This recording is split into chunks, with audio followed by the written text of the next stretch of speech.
Welcome back to Ravi Sharma Pushkar. This is YouTube के आपके अपने पंडित जी। दोस्तों, आज पंडित जी आपको भक्त शिरोमणि माँ मीरा के मेड़ता नगरी के दर्शन करा रहे हैं और उस भव्य मंदिर चारभुजा नाथ के मंदिर के दर्शन करा रहे हैं जो अपने भव्यता, अपने वैभव के लिए जाना जाता है। जी हाँ मित्रों, आप और हम, हर वो हिंदू, हर वो आर्य सनातन परंपरा को फॉलो करने वाला माँ मीरा के, भक्त शिरोमणि मीरा के भजन अवश्य गाता है और गुनगुनाता है। पायो जी मैंने राम रतन धन पायो। जी हाँ, वही मीरा माँ, उन मीरा जी के मंदिर के दर्शन आज पंडित जी आपको कराने जा रहे हैं। तो चलिए चलते हैं चारभुजा नाथ के दर्शन करने। यह वाला वीडियो ब्लॉग होने वाला है कुछ अलग हट करके, क्योंकि इस वीडियो में आपको उस मंदिर की पूरी जानकारी व पूरा इतिहास मालूम चलने वाला है। तो चलिए एंट्री करते हैं चारभुजा नाथ के उस भव्य मंदिर में, मीरा माँ के, भक्त शिरोमणि मीरा के दर्शन करने के लिए। आइए मेरे साथ। क्या खासियत रही, क्या क्या राज रहे, क्या क्या विशेषताएं रही, ये चीज़ें आपको किसी पुस्तक में पढ़ने को नहीं मिलेगी। जो यहाँ के बाशिंदे हैं, जिन्होंने यहाँ पर जिनकी पीढ़ियाँ गुजर गई है, उसी मंदिर के मुख्य पुजारी, चारभुजा मंदिर के मुख्य पुजारी, वो हमें बताने जा रहे हैं यहाँ की सारी कहानी, सारी कथा। वीडियो काफ़ी इंटरेस्टिंग है, पूरा दिखेगा। जय श्री चारभुजा नाथ की। बोलिए श्री चारभुजा नाथ महाराज की जय। देखो माँ बोलिए श्री मोर मुकुट बंसी वटवाले की। प्रकाश व्यवस्था नहीं होने के कारण आपको थोड़ा सा आपकी आंखों पर जोर डालना पड़ेगा। और अंदर की जो साइड वाली जो मूर्ति है, जो माँ मीरा देवी को किसी संत के द्वारा प्रदान की गई थी, ये वो वाली साइड में मूर्ति है। आप पंडित जी को तो थोड़ा अधिकार मिला है अंदर आकर के थोड़ा शूट करने का, अन्यथा आप लोगों को बाहर ही खड़ा होकर के ये सारे दर्शन करने पड़ते हैं। तो इधर की साइड वाली इस मूर्ति के दर्शन अवश्य कीजिएगा। बाहर साइड में जो एक इस तरफ आपको एक जाली दिखती है, उस जाली में से इस तरफ का दर्शन कर सकते हैं। बाकी इस प्रकार का चारभुजा नाथ का जो दर्शन जो आपको देखने को मिल रहा है, ये बड़ा रेयर है, बड़ा अद्भुत है, वेरी हार्ड टू सी। शायद पहली बार कैमरे पर इस तरह से चारभुजा नाथ के आपको दर्शन हो रहे हैं प्रतिदिन इस भगवान के इस श्री विग्रह के।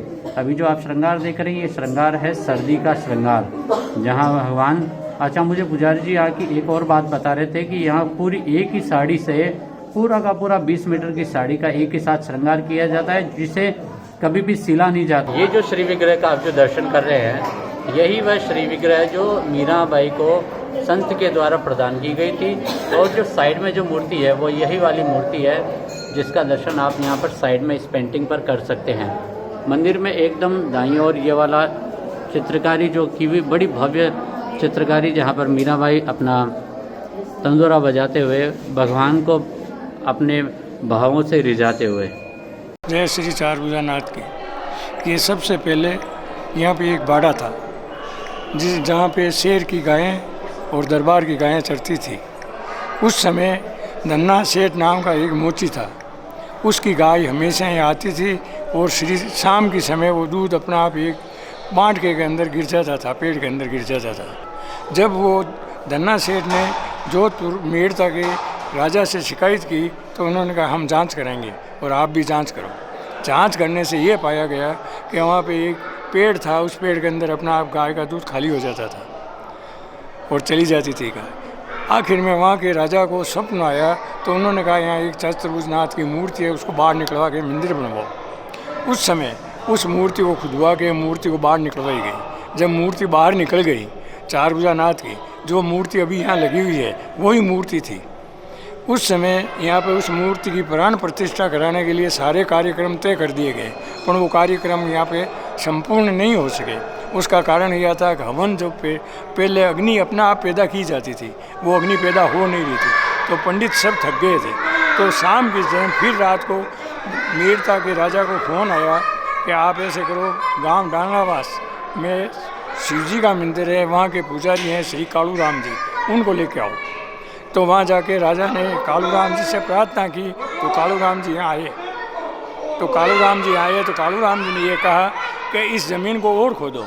तो वो पंडित जो आए थे बाहर से, वो कहे इससे ज़्यादा खुदती नहीं है ज़मीन नीम से। तो उन्होंने कहा नहीं, ज़्यादा खुदती तो आग पैदा नहीं हो सकती। तो वो ज़्यादा खोदना के ऊपर वहाँ पे जानवरों के अवशेष मिले और वो जानवरों के अवशेष सब बाहर निकलवा दिए गए। बाहर निकलाने के बाद में उन्होंने कहा अब खोदो, तो वो ज़मीन नहीं खुदी। तो उस ज़मीन को दूसरी मिट्टी से भरवा के और वहाँ पे हवन करवा के इस मूर्ति की प्राण प्रतिष्ठा करवाई। सब मूर्ति की प्राण प्रतिष्ठा हो गई।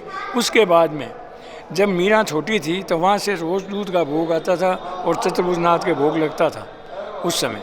तो चतुर्भुजनाथ के भोग लगते थे। जब वहाँ के राजा बाहर चले गए थे, रावदूजा जी उनका नाम था, वो बाहर चले गए थे, तो मीरा दूध का भोग लगाने के लिए आई। तो चारभुजा ने दूध का भोग लगा दिया, पर मीरा जिद करके बैठ गई कि चारभुजा ने दूध नहीं पिया तो भोग नहीं लगा। तो आखिर में उसकी जिद पूरी करने के लिए चारभुजानाथ ने दूध पी लिया। वहाँ दरबार के अंदर राजा महाराजा के यहाँ कोल था, जब दूध का प्रसाद ले लेंगे तो उसके बाद में वो खाना खाते थे। जब तक वहाँ के राजा रावदूजा जी बाहर से नहीं आए, 2 दिन व्यतीत हो गए। 2 दिन के अंदर वो सारे भूखे रहे। 2 दिन तक मीरा दूध लेकर आई, 2 ही दिन तक चारभुजा दूध पी गए।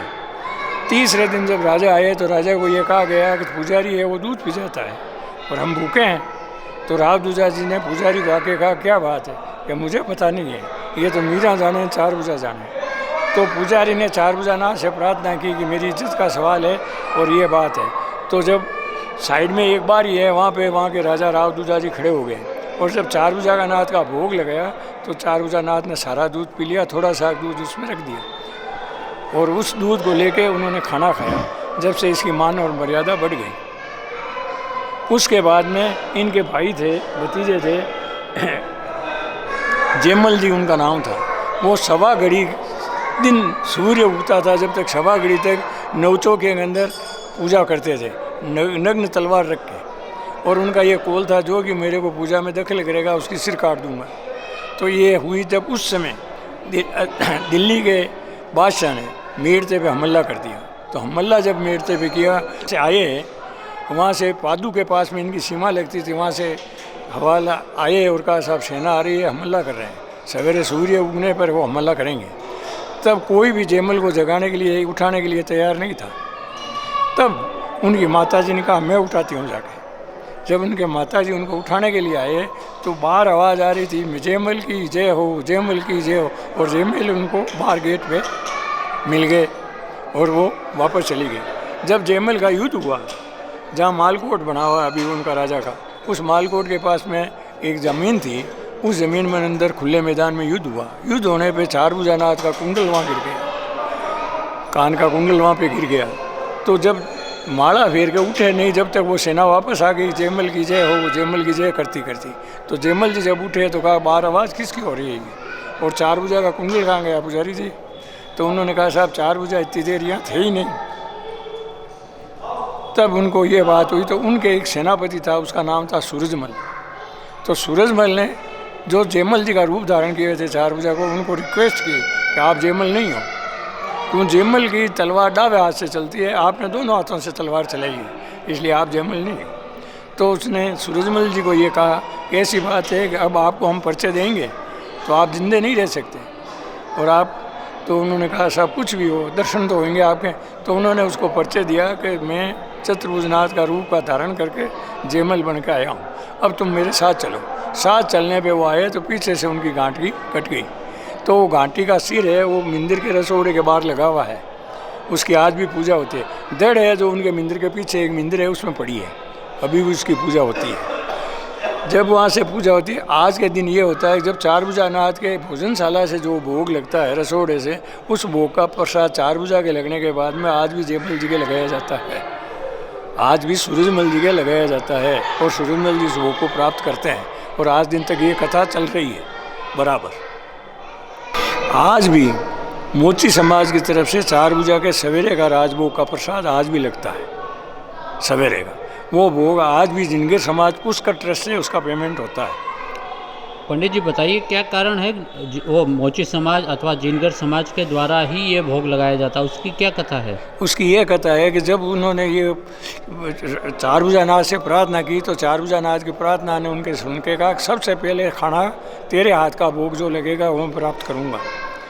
इस कारण से सबसे पहले उन्हीं का भोग लगता है उसके बाद में सारे जिनके समाज मेड़ता छोड़ के चले गए, आज मेड़ता में नहीं है। तेरी में तो दर्द दीवानी मारो, दर्द न जाने कोई, मीरा की प्रभु पीर मिटे जब, वेद संवरिया होय।